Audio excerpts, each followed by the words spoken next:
And welcome everyone. My name is Diane Randall. I'm the Executive Secretary of the Friends Committee on National Legislation, and I'm so pleased that many of you were able to join us here today. This is a hearing for faith leaders offering support for collaborative long-term solutions to climate change. And we have a full roster of speakers, but before we begin with our Lester Brown, who's going to be addressing us, and our faith leaders response, we'd like to ask two of our reps who are here today to give us a brief welcome. Representative Jim Moran will be speaking first. He's been a real champion on this issue. Please welcome Representative Moran. Well, thank you, Diane. Let me put my Les Brown book down here so I don't lose it. I too want to welcome you and especially thank all of you for being here. We're, of course, primarily focused on this fiscal cliff, which is a artificial, self-made crisis, but it's occupying all of our time. We're facing a far more important environmental cliff if we don't take action soon. The world's climate is changing, and we are the cause. I do commend the Friends Committee on National Legislation, the NAACP, and the Franciscan Action Network. Where's my Franciscan Action Network? And the World Evangelical Alliance for coming together for this very timely briefing. Many faith traditions proclaim our moral obligation to be good stewards of the earth and thus stress the imperative of acting upon the climate crisis. We need far more than words and gestures. Now is the time for action.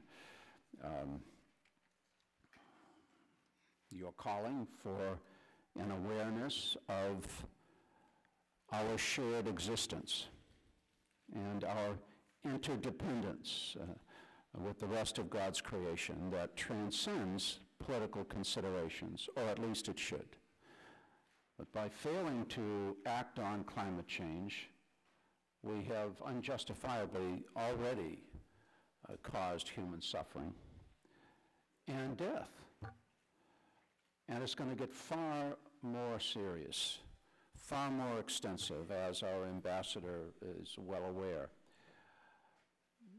There are so many vulnerable people and peoples throughout the planet sharing information on the science of climate change, the moral imperative to act, and potential solutions that will reduce greenhouse gas emissions and create new green energy jobs is so critical at this juncture for this country.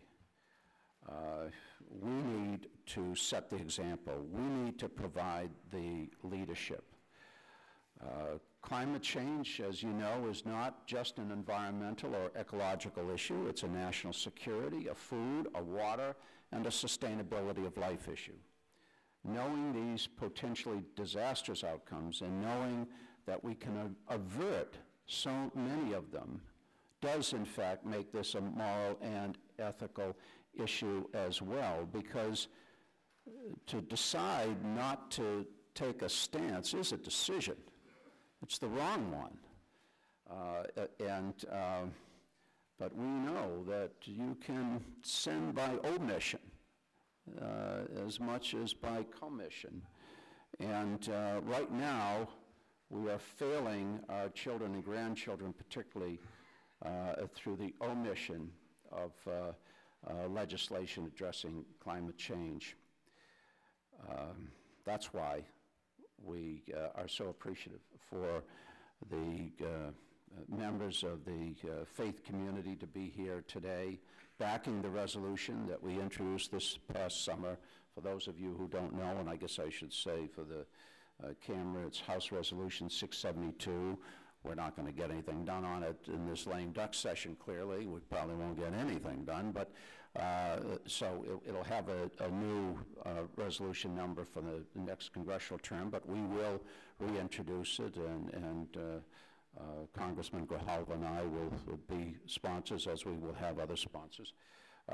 But it calls on Congress to take immediate action on climate change.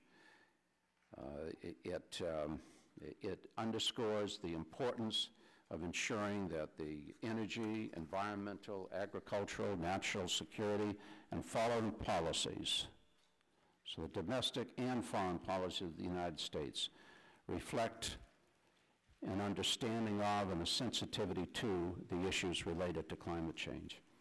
It is a call to shift to a sustainable, energy-efficient, and renewable energy economy that will create millions of jobs and support healthy families and communities. It's a call to protect the earth upon which all of life as we know it depends, for to disrupt the climate that is the cornerstone of all life is to squander the extraordinary abundance of diversity and beauty of this planet. And that is a moral failure of the first order. So I applaud you all and the other communities of faith who have joined together to advance this very important issue. Thank you. I was thinking about some comments to make, and one great perspective that I have now that I didn't have a few years ago is that I'm a grandpa. And so you begin to look at the generational issues that are important to all families and to all of humankind. And you see before you the prospect of a future not only for yourself, but this generational process. The other thing that I reminded myself of is the indigenous people of the world and the ones that we are most familiar with in North America and South America, who've always placed the importance of earth and the circle of life and the interconnection and the importance of sustaining, maintaining, nurturing the earth, because that's where every life comes from. The droughts in the West, the rise in the temperature, the subsiding of water levels in our major rivers across the country, particularly in the West, Hurricane Sandy. You're reminded of these challenges and environmental crises that seem to happen with increased frequency and increased intensity across the globe. And not to make the correlation between the consumption and the practices and activities of us humans and the effect that that's having on climate and the profound change that we're going through. And as that clock ticks, what are we going to do about it? And I think that there is one unifying issue that I've heard over and over again, particularly among the young: climate change. Regardless of race, creed, income, this is a great equalizer. It affects us all. And you hear it from the young, but the echo hasn't reached the decision makers in this country. And I'm glad that you're here. Communities of faith and other organizations like the NAACP that are here with us today have a huge role in bringing the diversity of this nation to the table to talk about the one issue that affects each and every one of us in a very profound way. So as we discuss the fiscal cliff, as we struggle with immigration reform at the beginning of this session, as we deal with the education policy for our nation is going to be, underlining all those discussions and looming over those discussions is a sustainability of a way of life and of lives. And this is not to be maudlin or to try to make this a scary topic. It is a topic that needs to be confronted with reality, science and fact, and not denial. 97% of all scientists, including the one that was the most critical, now say that man and climate change, there is a correlation, and we have to do something about it. Now, some would choose to put their head in the proverbial sand and ignore it. That's that for the rest of us and for the rest of the people that we care about is not an option. When we talk about carbon tax, not so much the tax as it is saving and sustaining our environment. I think that the American people in this election proved that their eyes are wide open. And they're looking at the future too. And this is a good time for you as communities of faith to bring the diversity of this nation together, to sit across the table and deal with reality and deal with consequences and deal on strategies that we need to be putting in place for the future generation, not just of my grandchildren, but grandchildren around this globe. Thank you very much. If there's one message that we hope that you'll take out of this briefing today, is that there are communities of faith that you'll be hearing from today who are ready to work on this issue and ready to have their legions of people that stand behind them be in contact with members of Congress. So you heard reference to Hurricane Sandy. Many of you have been closely following the impact of the drought and other kinds of climate disruptions that have affected all of us, not only in our personal lives, but also in the economic well-being of thousands and millions of people around the country. Many faith traditions have expressed concern about the need to address these disruptions. And as you've heard already, the faith community has a unique, nonpartisan moral voice that we want to bring into this conversation. We want to work with members of Congress to bridge the divides and to work toward a sound ecological and economic sustainable future for our children, our grandchildren, and generations to come. Leaders from the faith community are here today to express our concerns. We're willing to help, willing to work with you, and ask for collaboration and mobilization. You're going to be hearing shortly from Lester Brown from the Earth Policy Institute, who will give longer remarks based on his many, many years of following this issue and working on this issue and being a prolific writer and international speaker. I also want to recognize representatives from the NAACP who are here with us today, Joe Reed and Eric Miller. I wanted to especially mention Joe, who has taken time to be with us despite his pressing family concerns. Hillary Shelton, who's director of the NAACP's Washington Bureau, wanted to participate but is in Atlanta at the National Religious Leaders Summit. So looking forward, we intend to be working with many organizations such as the NAACP and other religious bodies whose members have been so dramatically and adversely affected by the kind of climate disruption that we've all witnessed over the past year and years. We believe that this is not a matter of, that addressing climate change is not a job loss, but it's an opportunity for us to rethink our economy in terms of building resilience, building sustainability. And I believe that I can speak for all of us that we will stand ready to work together with our members of Congress to effect those changes. My community, the Religious Society of Friends, or also known as the Quakers, have a long history of putting faith into action. We believe that humankind must respect the ecological integrity and sacredness of the natural world. People must choose activities, create institutions, establish policies and laws that are beneficial to the earth and that help protect and regenerate its ecosystems. I will tell you that one of the things I do for Friends Committee on National Legislation is travel quite a bit across the United States, and that there are Quakers from the Pacific Northwest to the heartland, to the Great Plains, to coasts, and who are changing their lives on a very personal level and working to change their communities at a very local level to create a more sustainable planet. And what they're looking for from Congress is leadership, because we know that what Congress does has leadership impact not just on the United States policy, but on the whole world. And this is a global challenge that this Congress has. We believe humanity must commit to curbing excessive and destructive consumption and pollution. We believe that these responsibilities are urgent and must be acted on globally, nationally, locally, and individually. So with my colleagues, Jose Arguto, who is our lead lobbyist for sustainable energy and environment, and my fellow colleagues who are helping to sponsor this, I welcome you. And I think part of our challenge, I hope by the end of the session here today, after we've heard speakers and have a time for question and answer, that we get to the question of really, what can the faith community do? What can we collectively do as people of faith to make sure that Congress will act in 2013? This is a nonpartisan issue, and we want all of Congress to embrace it.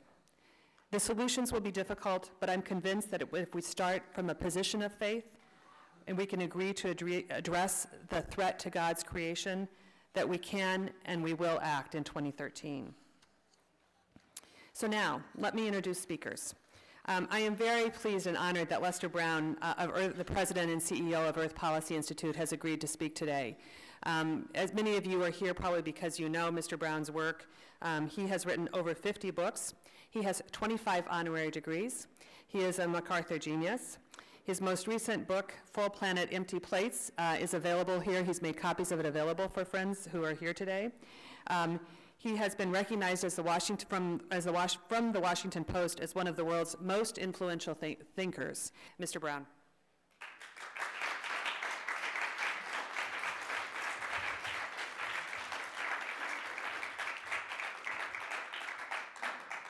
Thank you, and thank you all for coming.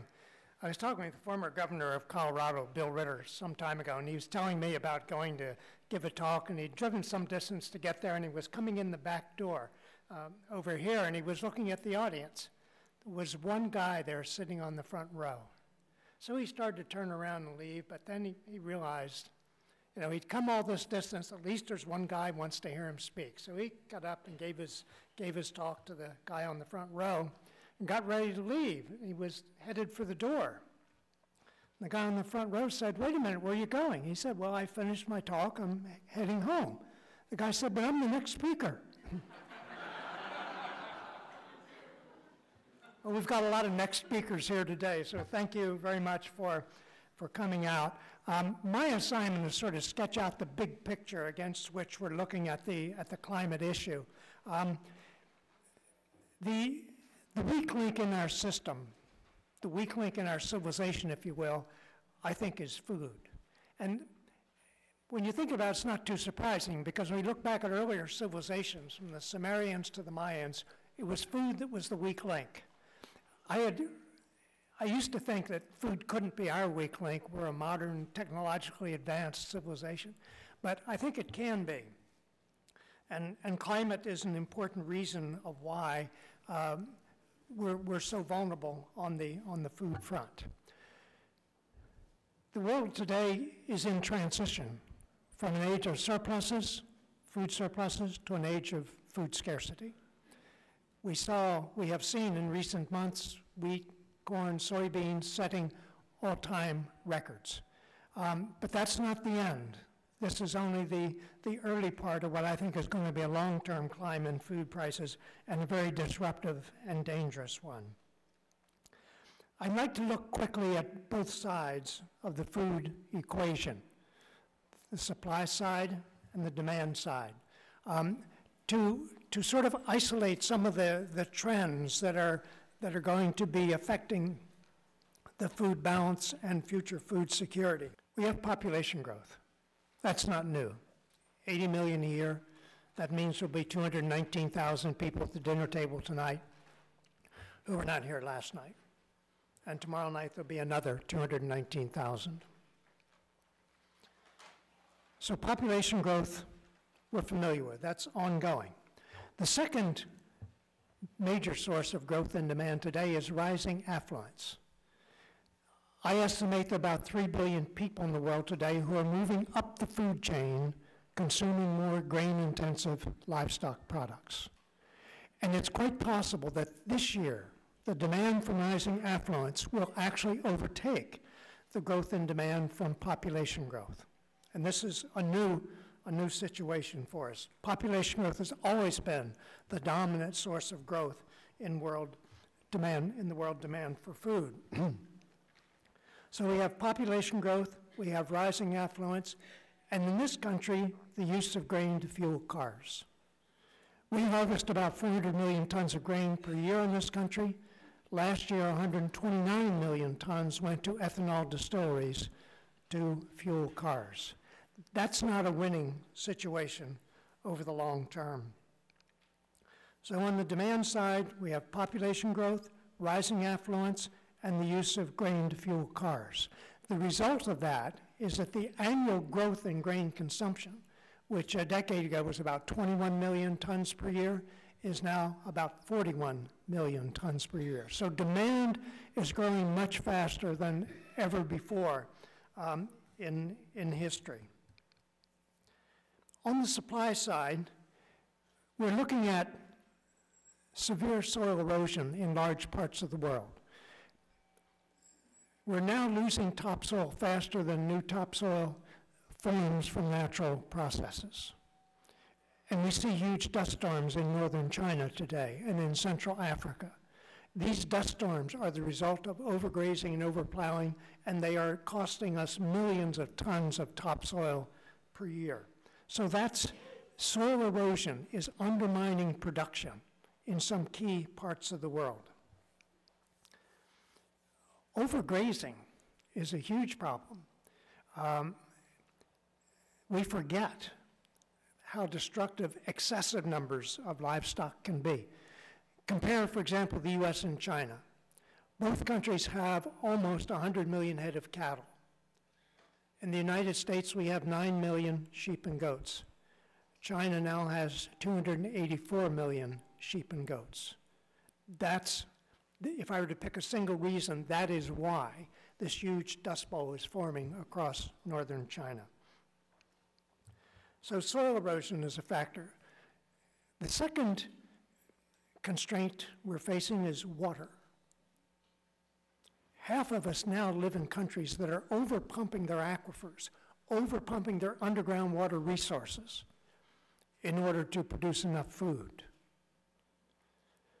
The World Bank estimates that 175 million people in India are now being fed with grain produced by overpumping.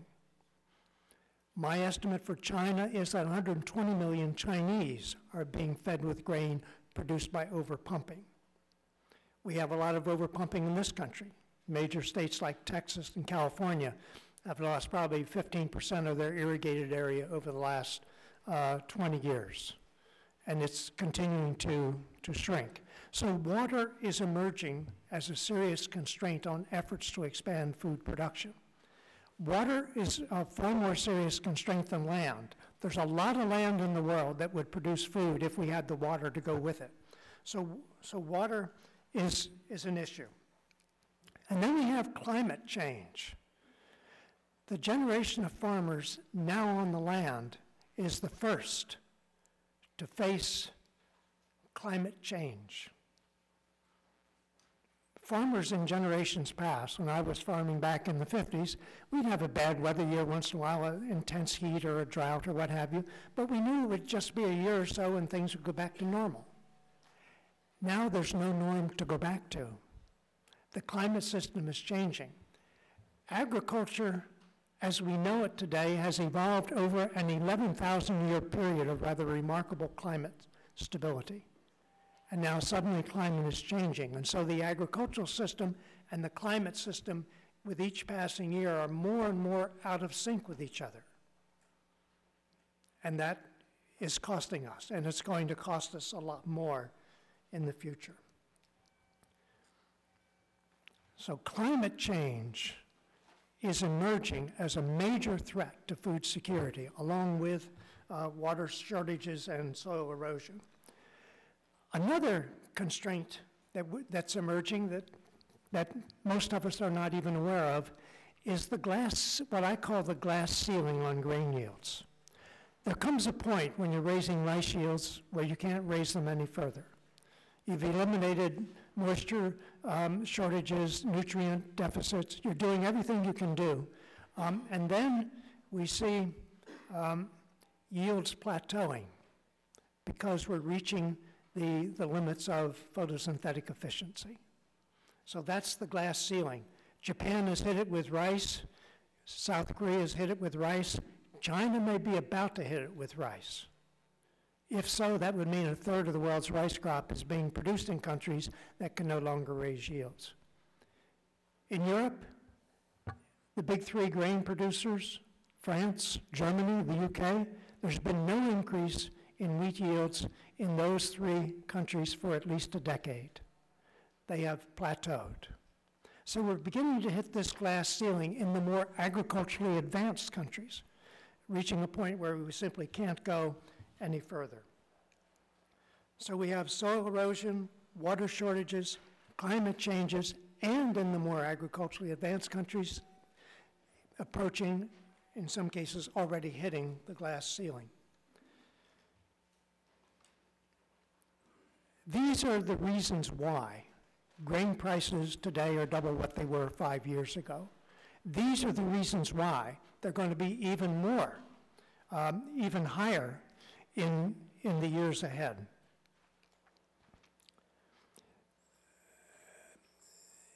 In industrial countries, we do not really feel this increase in grain prices. The price of wheat doubles.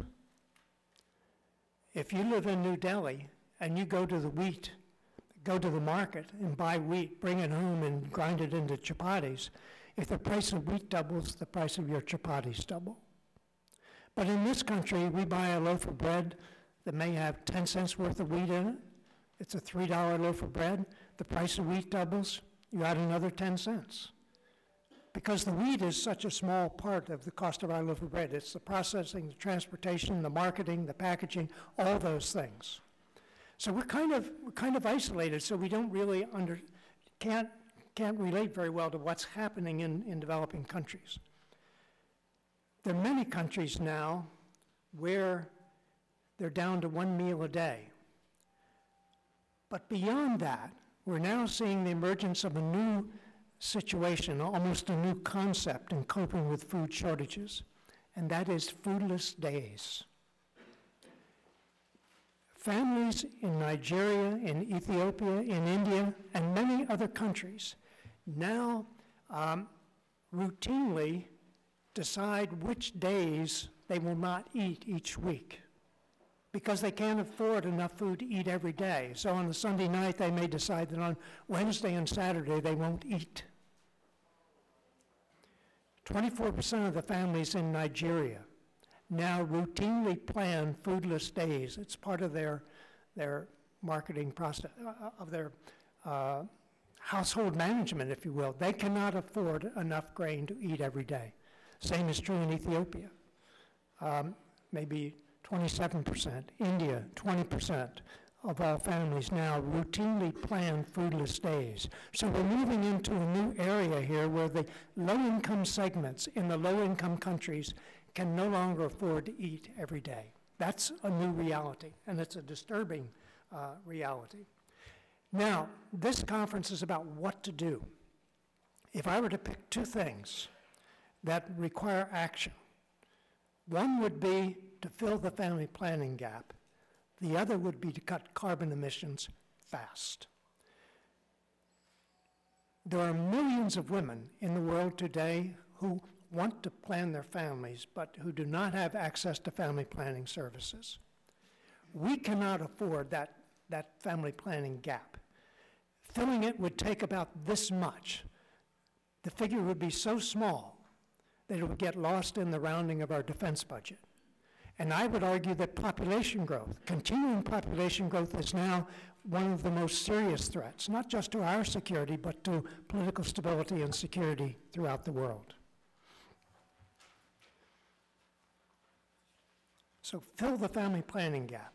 It doesn't cost very much, but it does it goes a long way toward reducing the projected growth in world population of 2 billion, an additional 2 billion between now and 2050.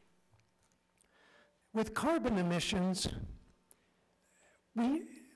political leaders like to say we've got to cut carbon emissions 80% by 2050. The game's going to be over long before 2050. We have to move quickly. I think we need to be cutting carbon emissions 80% by 2020. Now that seems like a lot, and it is a lot, but it's certainly not out of line with the threat that we're facing. The good news is that in this country, we are beginning to cut carbon emissions fast. We have, and we are the world's largest economy. We have 492 coal-fired power plants in the United States. I should say we had. Of those, 121 either have been recently closed or will close this coming year.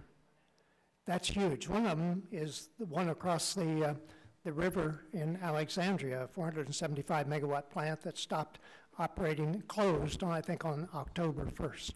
That's an example of what's happening all across the country. The Sierra Club is leading this effort with its Beyond Coal campaign.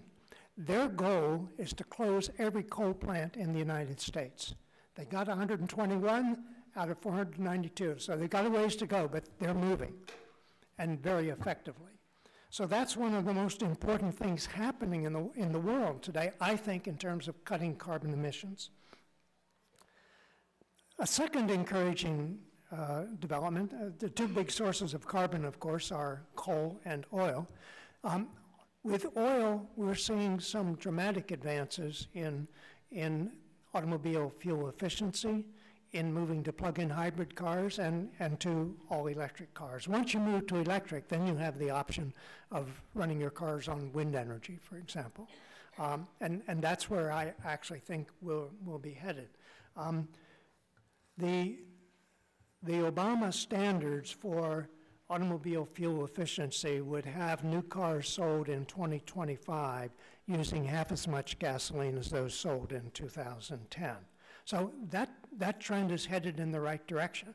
But we can go faster than that if we shift from internal combustion engines to either plug-in hybrids or all electric cars. And that's where I think the world is headed. The exciting thing there is the potential with wind. How many minutes do I have left now? 3? Okay. The exciting thing is what's happening with wind. Wind is now supplying 3 states in northern Germany with between 40 and 50% of their electricity. In this country, Iowa and South Dakota now get 20% of their electricity from wind farms. So we're beginning to see wind emerge as an important source of electricity. Probably one of the most exciting things about wind is the way it scales up. There's almost no limit, and we've never seen anything like this in the energy sector before. A large coal plant, 1,000 megawatts, 2,000 megawatts, a nuclear complex, maybe 2,000 or 3,000 megawatts, this order of magnitude. China now has 8 huge wind mega complexes under development, each of which will have at least 20,000 megawatts of generating capacity. 20,000 megawatts, think 20 nuclear power plants. The largest of these wind farms is in Inner Mongolia. When completed, it will have 28,000 megawatts of generating capacity. That wind farm will produce enough electricity to satisfy the needs of a country like Poland or Egypt. So wind has enormous potential, and we're now beginning to see it develop. The great thing about wind is how much you use today has no effect at all on how much is available tomorrow. It doesn't deplete. It'll be there at least as long as we are. So when you invest in a wind farm, you're investing in the infrastructure, at least for an energy source that can basically last forever. We've not had that option for a long time because coal mines and oil fields eventually run out, and then you have to find more and hope there are more. But with wind, it goes forever. I could talk about solar, of course, I could talk about geothermal, but I think wind is going to emerge as a centerpiece of the new energy economy. It scales up, you can bring it online fast, and there's an enormous amount of wind energy in the world. I think Texas alone has enough harnessable wind energy to satisfy US electricity needs. In China, there's enough available wind electricity with its coastlines, its mountains and Great Plains in the north. They can probably increase their current electricity consumption 200-fold from wind alone. It is a huge energy source. So it's abundant, it's clean, it's cheap, and my time just ran out. Thank you very much. I'm very pleased to introduce next Reverend Mitch Hescox. He's the president and the CEO of the Evangelical Environmental Network. He has published a number of articles and has spoken and testified before Congress. He has been a pastor of a local church for 18 years, and before that he served as director of fuel systems for Alice Mineral Systems in the coal and utility industry.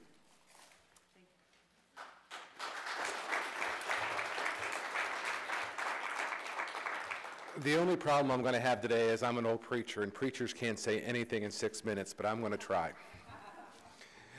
First off, just to quickly run through it, is for us in the evangelical world, what environmentalism, or what we call creation care, and especially with climate change, is a matter of life. It's a matter of human life. And we frame our issues totally in that regard of how we lift up and care about life.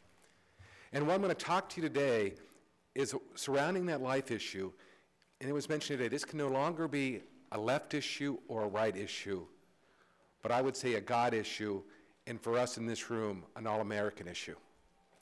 And so my focus today is going to be responding on that regard. And we all know that climate change is real, and you never know what other speakers are going to say, so you prepare a bunch of slides, and then you can now leaf through them quickly so that we can get to some other things. We all know that this year was a year without winter. Drought, according to NOAA, this year will tie the record for the hottest year ever, 1998. Warmest year on record. We heard it already, soybeans and corn are already at all-time highs.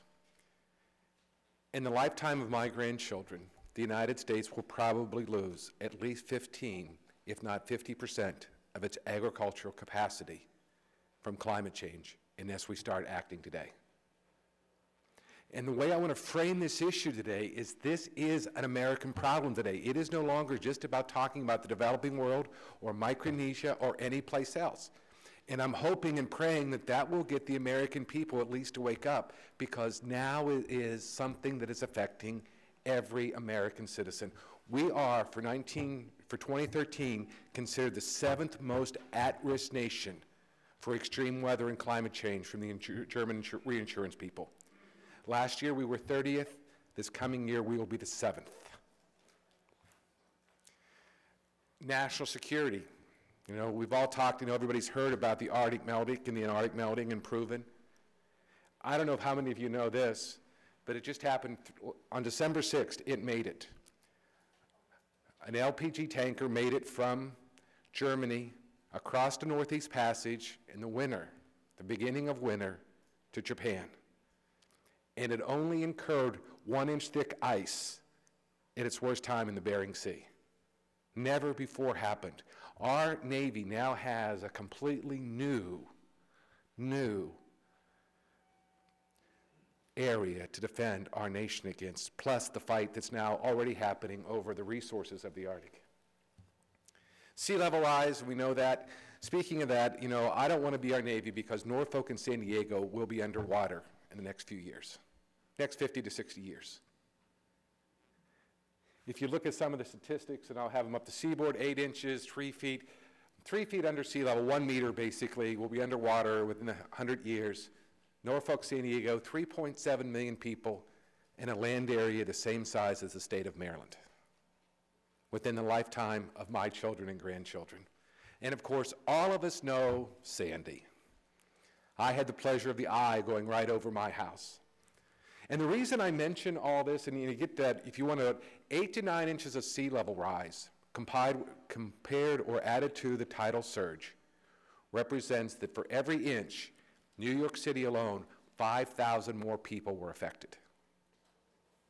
So the influence of climate change on Sandy in New York City alone is around 50,000 additional people. Extreme weather, 5 times more extreme weather in the past 30 years. And what's interesting about this is these numbers are done by calculations not even from scientists, but this is the insurance industry saying this much time. Okay, I have 2 minutes to talk, so I got to run.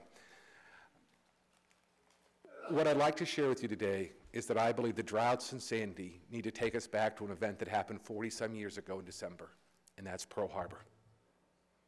We need to realize that this is the greatest threat to American security and way of life is climate change. We all know that carbon dioxide levels are going up. Even though the United States had a decrease this year, the worldwide 2.6% increase. According to PricewaterhouseCoopers, to stop climate change at 2 degrees, we need to reduce carbon 5% a year for the next 39 years, on average. 5%, never before done, also since World War II. And so I'm quickly going to talk about this, the American plan, and it's based on an idea. I'm from Pennsylvania, and this is the York Plan. And in February 1942, the business leaders of York, Pennsylvania gathered around a table and said, how can we help the American war effort? I know maybe in a Society of Friends meetings that's not a good thing to talk about, but it's an American reality. And so what they did is came up with a 15-point plan that included ways to be efficient in the workforce, to work with government people. And what's so unique about the 15-point plan is it also included care for the workers' health, jobs, and housing. It was a comprehensive total package of getting together. So what I'm going to say is that what we have the ability and the technology to do this right now. What we don't have is the will. And I believe with my faith is that, with God, all things are possible. And so very quickly, I'm going to run through a 4-point plan in the time I have. And what I'd like to mention to you is I do have my PowerPoint. There's some available. But if you send me your email address, we will be coming out with a rather substantial white paper right after the first of the year that will have this all detailed. First off, I freely admit that I'm a Republican. And I'm also a Christian, which means we have to take personal responsibility for some of these issues. We have to inspire people to use less energy, because I think that energy is the key. And I would agree with our speaker that food is in there, but energy, I believe, is the top issue we have to do. We have to look at our energy use, and guess what? We even have to get smart. And I don't think we should reward people for building at sea level today. And I don't think our government should be paying for the insurance of people that put things at sea level today. Business leaders. Business can do a good job. We have some tremendous, great leaders out there who we need to follow and promote what they're doing. How many of you would think that Dow Chemical is one of the best users of energy in the world?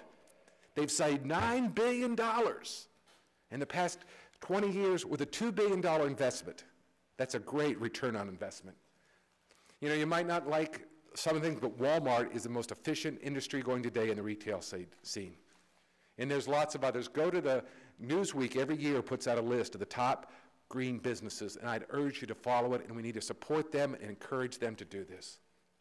And now, getting to what I think we're here today for, is some specific policy ideas, not plans. We need to celebrate the little victory of last week of the energy efficiency plan that was put together at a bipartisan issue. Again, it's a start, but we need to celebrate it. We need to celebrate the CAFE standards that came out earlier this year, and we were right on that. We need to start right now with the National Plan for Adaptation and Resiliency. And it's something we can come together and do right now, and it will help America to become aware of it. We certainly have to very quickly move to have a market price on carbon. Right now, just for an example, the average price for a coal plant that society pays is about 18 cents a kilowatt in external costs. The market has not addressed that, so we have to come up with a way to address that market inconsistency. We want to do that by also retaining the Clean Air Act. I am not going to one that's going to substitute a carbon tax in replace of the Clean Air Act and its effectiveness. We do need to phase out fossil fuel subsidies. We need to establish and keep going renewable subsidies for the production tax credit that's on the table right now for wind. But I'll admit that we need to phase all subsidies out for all energy at some point in time. We need to let the market choose. But we do need to have a clean energy plan for America. And one of the ways we can do that also, besides that, is I'm one of the people that would support a border adjustment to protect American businesses from nations that don't have carbon. And I know my time is up and I haven't got to plan for, but as a Christian, the biggest thing that we have to do is we also have to work on new ways of international adaptation and mitigation for the poor. And one of the things that I would like to propose to you today and to think about, especially for policymakers, is we need to change our policy on international aid. One of the best ways, and the UN is doing it this year, it is a year of sustainable energy.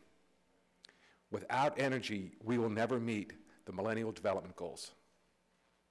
We need to think about our plan dealing with energy poverty is one of our key goals for USAID and the faith community to do that instead of it being this month. When you go to USAID right now and talk about energy poverty and sustainable energy, they look at you and say, what are you talking about?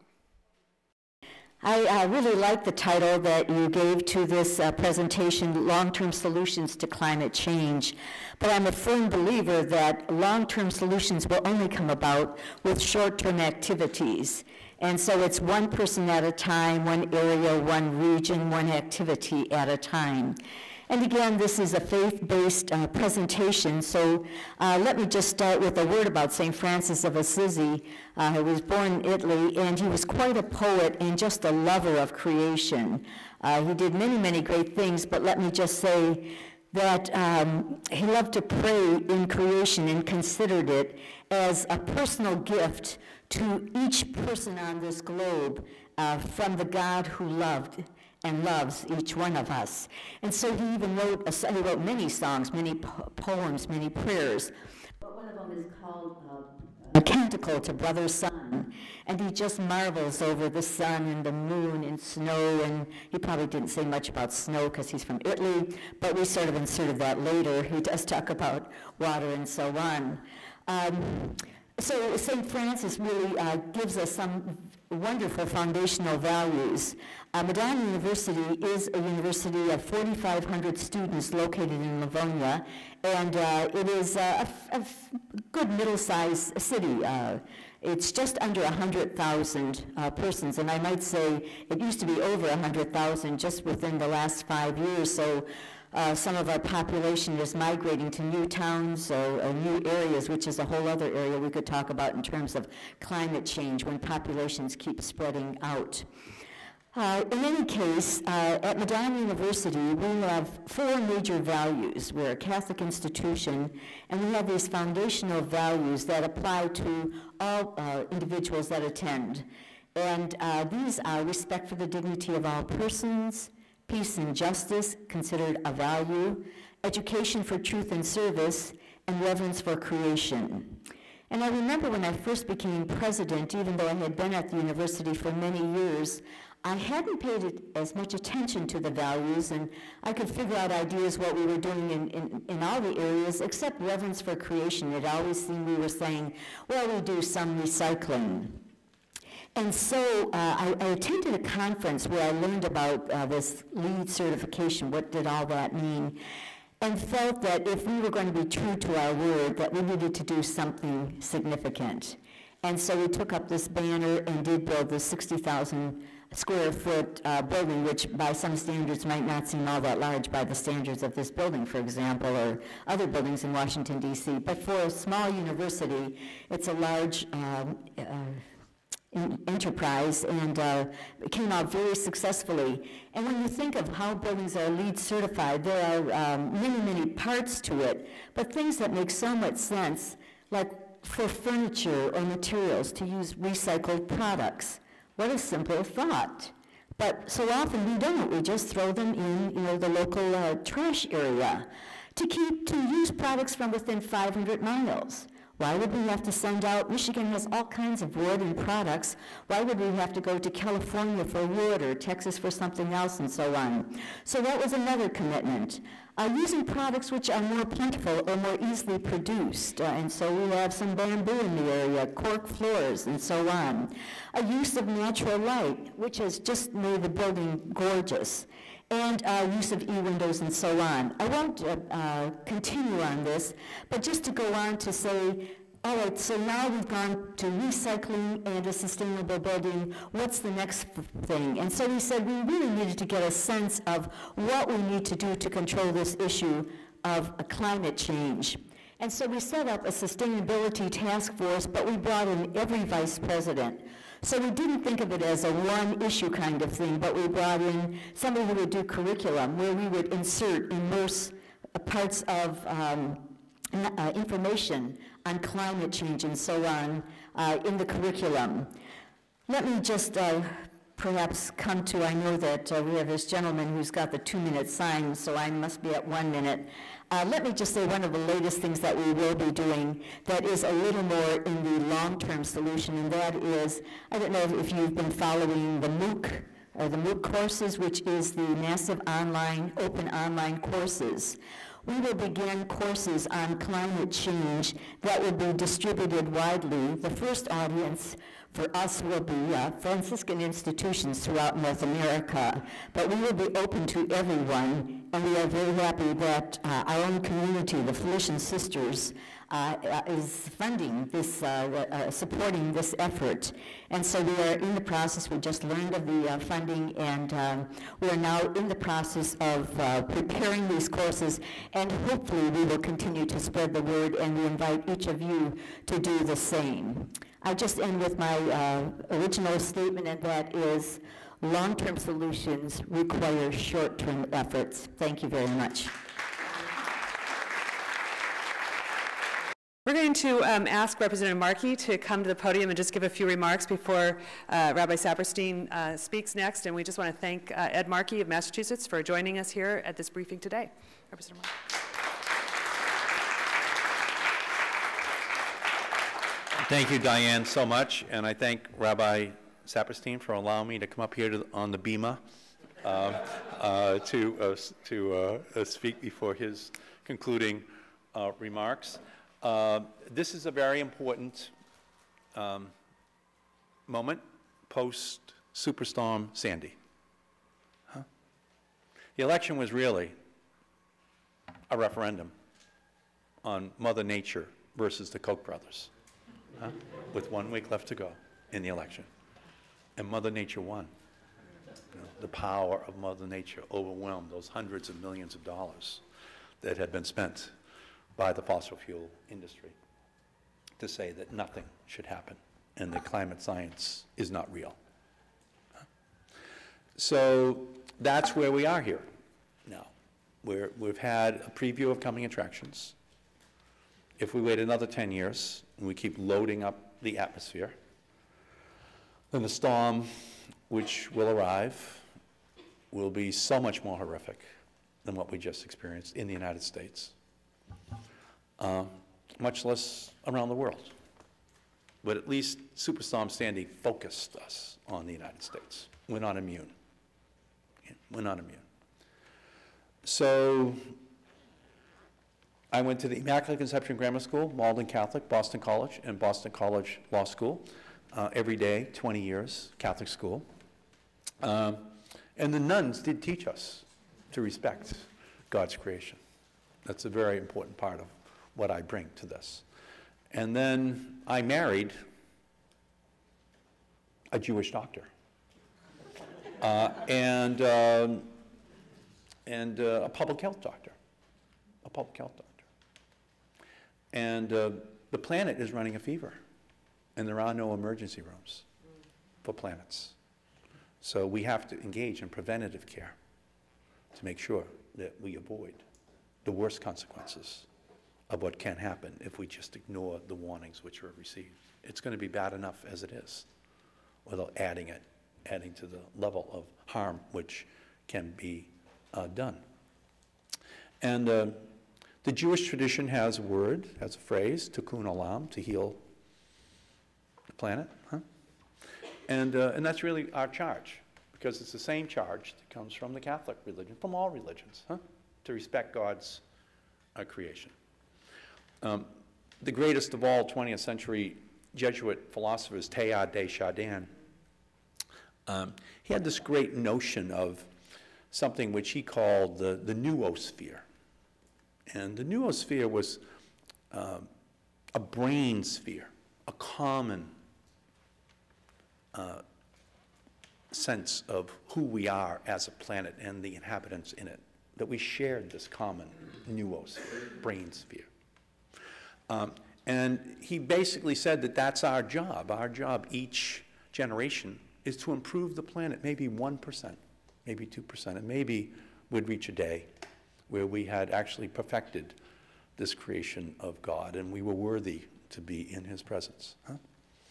But he didn't limit this sense of the noosphere just to those of us who lived in the United States. It was a global noosphere. In fact, Teilhard is the patron saint of Wired magazine, because that's what the internet became. So it's just Teilhard de Chardin as he influenced everyone to think about this noosphere, this common brain sphere. And the internet actually makes it possible for us to let the rest of the world know more and more about what's happening with climate change, and for them to let us know back in return what is happening in their countries as well, what is happening to their peoples. Because in most instances, it is their people who are much more vulnerable than we are. Right? They don't have the ability to adapt. They don't have the ability to protect themselves in a way which we can. We can have debates here in Congress over $50 billion to make sure we can protect New York City, make sure we can protect other parts of the country. They cannot do that. You know, the Greeks have a word, agape, which pretty much means giving yourself the ability to respond to human suffering, agape. And I think that's really what we're charged with right now, this responsibility of empowering ourselves to help those most in need. That's a gift that we have to accept. And we have to create the tools here, the renewable energy revolution, the all-electric vehicle revolution, the buildings that are 80% more efficient than the ones that we're in right now. We have to create the revolution and export that revolution. You know? We have to find the alternatives to coal. We have to find the alternatives to oil. We have to find the solutions. And we have to accept the responsibility because we are the most blessed people in the history of the world. We are in the upper 1/2 of 1/2 of 1/2 of 1% of all the people who have ever lived, going back to the beginning of time. Okay? And with that great responsibility, we have to now put in place the actions that are necessary to avoid the worst consequences. At Yom Kippur services this year, the Rabbi Haberman, he said in his message to us, I go to Mass and Jewish services. Okay, so but Rabbi Haberman said that procrastination is the enemy of achievement. And so this system is constructed in a way which leads to procrastination on something which we know we should do. In this lecture, he was basically saying the guy never reconciled with his mother. You should have heard the oohing and ahhing in Washington Hebrew, I see, because that was not a good thing, okay? And that's what we've been doing. Here's the good news. Just give you this one little sliver of hope.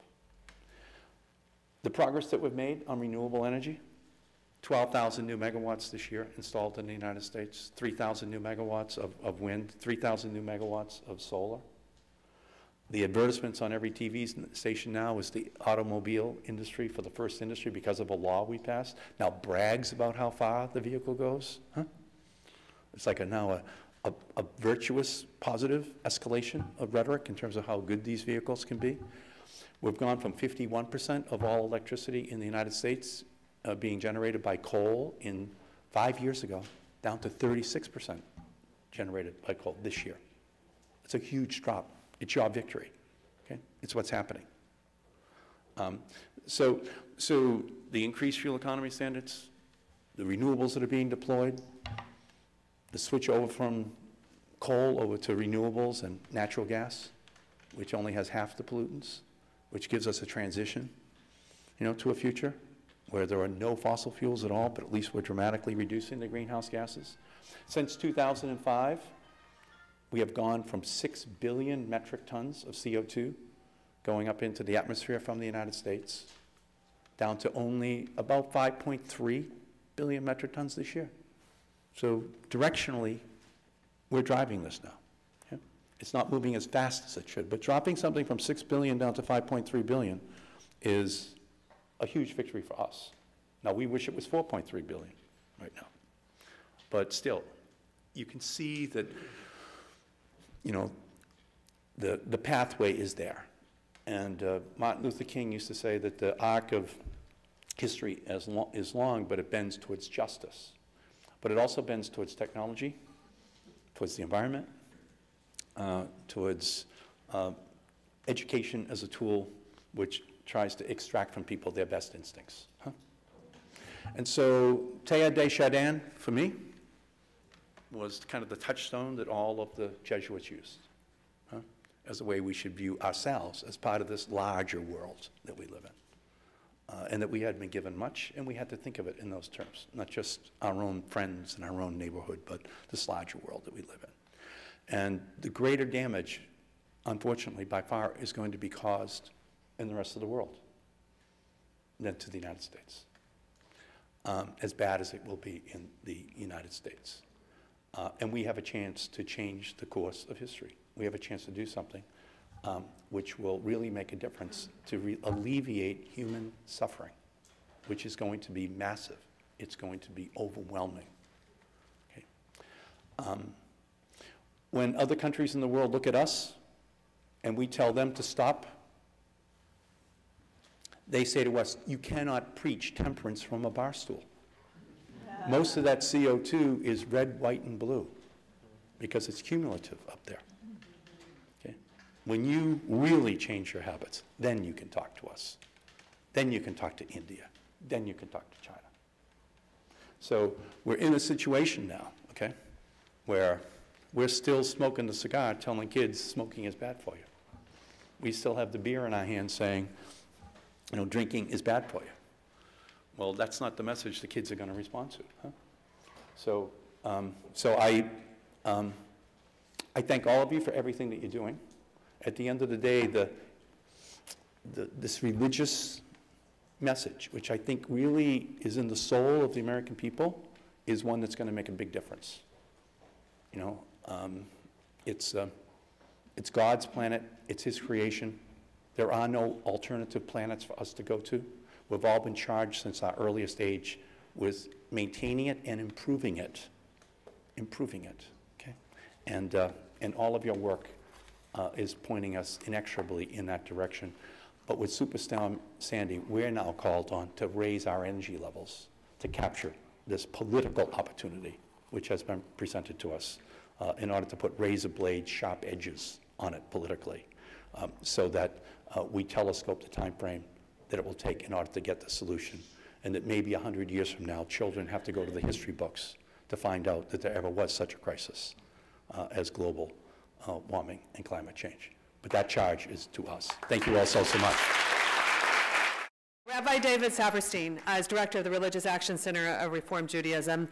He was selected by Newsweek magazine in 2009 as the most influential rabbi in the country, and described in a Washington Post profile as the quintessential religious lobbyist on Capitol Hill.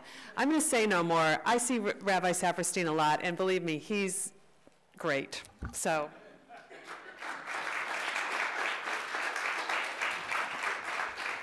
Thank you, Diane, and I would say for this extraordinary gathering and the extraordinary program that you put together. We all are in your debt for this. So join me in expressing our appreciation to them for what has happened here.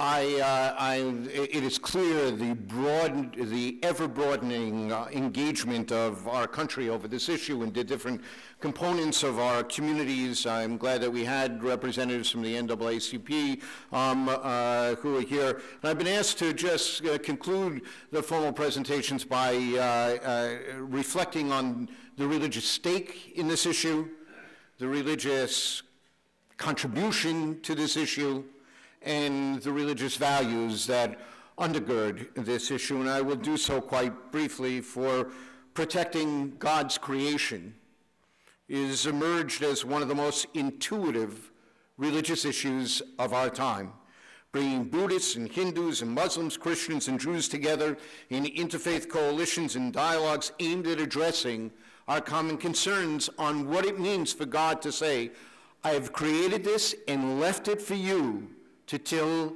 and to tend. In the United States, Catholics, mainline Protestants, evangelical Protestants, and Jews joined to create the National Religious Partnership for the Environment, a genuinely ecumenical effort to forge a powerful religious voice on environmental issues. Mitch is part of that, and I see Walt Grazier back here as part of that as well. The potential of this undertaking for the religious community to mobilize is staggering. Think of it. There are more churches and synagogues and temples and mosques in this nation than any other public institution. Think of any community you've been in. Add together the hospitals, the schools, the libraries, the firehouses, the police stations combined, and they're dwarfed by the number of houses of worship in the community.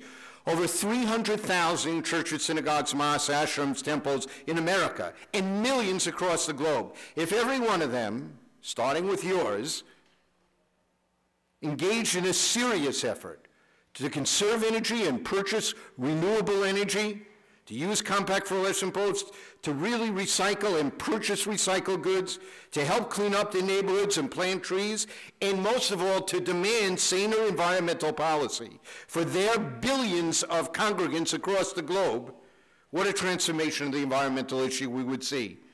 And as religious people, we know why we must be involved. From my own faith tradition, Ladonai haaretz umloah, the earth is the eternal's and the fullness thereof. What we own in a trust relationship with God, requiring that we protect, like any trustee, the corpus of that trust, protect God's creation. And for Jews, the extensive array of Talmudic environmental regulations developed beginning 2,000 years ago aimed at keeping the water and air clean, preventing pollution, containing waste, encouraging under the rubric of Bal Tashkit, thou shalt not waste, conservation of resources, requiring the migrash, the belts of green planted around all urban areas. All these testify to the unmistakable obligation to address environmental concerns. And today, as I said, it is spread across the religious communities. The Pope has made it quite clear this is a priority for him. Several of the Orthodox patriarchs have spoken out eloquently and passionately on this issue. In the Hindu community, a growing consciousness on this issue, as there is in my own community. The National Religious Partnership on the Environment has played an important role in the last 20 years in raising the consciousness in the religious community and affecting policy here as well, focusing right now, Lesser Brown, on the issue of maintaining the production tax credit for renewable energy, that it not get lost now in the fiscal changes that are happening in this country. And we have groups like the Interfaith Moral Action on Climate, IMAC, that is called for a summit on this issue, and a pray-in on Martin Luther King's birthday at the White House on this issue. There's growing demand, consciousness, awareness, engagement over this issue, and most particularly over the issues of mitigation and adaptation in terms of global climate change, to ensure that poor communities in this country and poor communities across the globe are not going to fall through the cracks. They have done the least to contribute to this, and they are going to be the most affected. They have been the most left out, and they're going to be the ones, because they live in fragile environmental settings, that are going to bear the burden, and the ones least equipped to deal with it, to move, to adapt to a new green economy, because they just don't have the resources. I'm proud of what the religious community has done in American legislation and in the international gatherings to ensure that this issue remained front and center, just as it did in the Jubilee campaign and the debt relief campaign. This has been a major contribution of the religious community. But you know as well as I do that the unprecedented urgency of today's crisis challenges our ability to apply our values and traditions to the world in which we dwell. We're only beginning to see the consequences of the damage that we have done. For our generation will be marked as the first to see our planet home, to really see it. The picture of the whole Earth, taken from outer space, is the defining image, the icon, the revelation of our generation. No other humans before us ever experienced this phenomenon. And as we see it from afar, this blue-green home, with its great forests and seas, its mountains and creatures, it is sweet and precious. And as God saw it, Kitov, and it was good. But just at the very moment in human history we will see with clarity, wonder, and awe how precious is God's creation, we are suddenly confronted by the startling evidence of its peril, of the damage already being wrought by our own hands, our ignorance, our indifference, our greed, affecting all of us indiscriminately. Global warming, ozone depletion, the escalating eradication of entire species of life, destruction of our rainforests, and yes, the runaway world population. Our population doubled between the year 1 and the year 1200. Today it's doubling in once every 45 years, and at least that's a little bit better than it was 25 years ago, an area we're making improvement. But think about the consequences to all the challenges that Leslie Brown put out so powerfully and compellingly before us. And I, like you, know that our tradition says we cannot stand idly by. Where we see the wrongdoing, we must act. You know, this isn't the first time the world was threatened with the possibility of rising sea levels that could wipe out much of civilization. But the last time, God told Noah exactly what to do to build protection to ensure that survival would happen. Today, God has given us the ability, with our scientific reason and our technological abilities and our moral understanding of our responsibility in the world, to build an ark for the entire world. And if we fail to do it now, it'll be a failure of moral vision and political will. And I, like you, feel this personally, for this is my home. Everyone I have ever loved lived or lives here, and every child and grandchild of yours and mine will inherit this planet home, as however we leave it.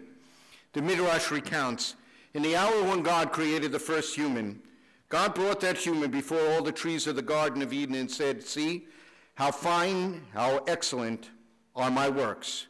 Now all that I have created for you have I created it. Think of this, and do not corrupt and desolate my world, for if you destroy it," God said, "there will be no one after you to set it right again." The task of people of conscience gathered here, scientists and ethicists, people of religious belief and people without religious belief, the task of all people of conscience is, in speaking truth to power, to ensure that God's mandate is heard today by all humanity. For this earth is our garden, and this time we face not expulsion, but devastation, and that we dare not allow, neither for God's sake, nor our children's sake. Thank you.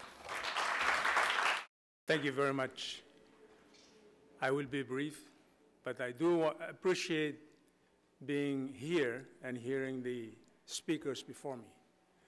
It's a tough act to follow the rabbi, but believe me, where I come from, he's already experiencing the adverse impact of climate change.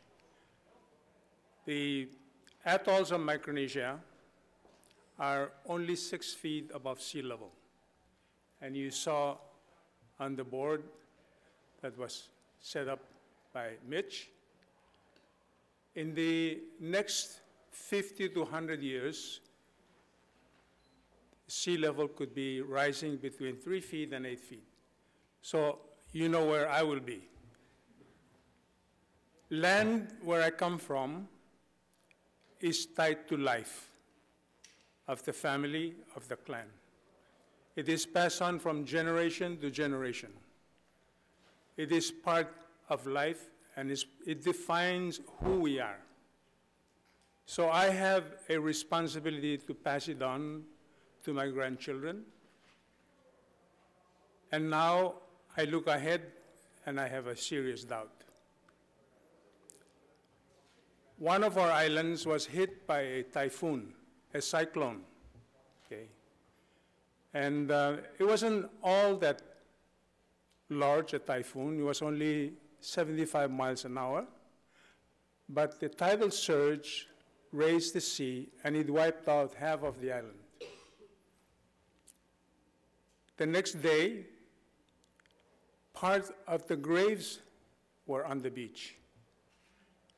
And a friend of mine who has passed away, he took a picture with his cell phone, and the caption that he put on that picture of the graves being washed up on the beach, he put it this way: "Even the dead are no longer safe." And that photo went to the United Nations, and they used it as a caption for a number of years after he had died. But this is to underscore to you why I've chosen to be here with you, because we produce very little of what is happening, but as many of the speakers said, we are already there. We're already suffering from it. Thank you very much.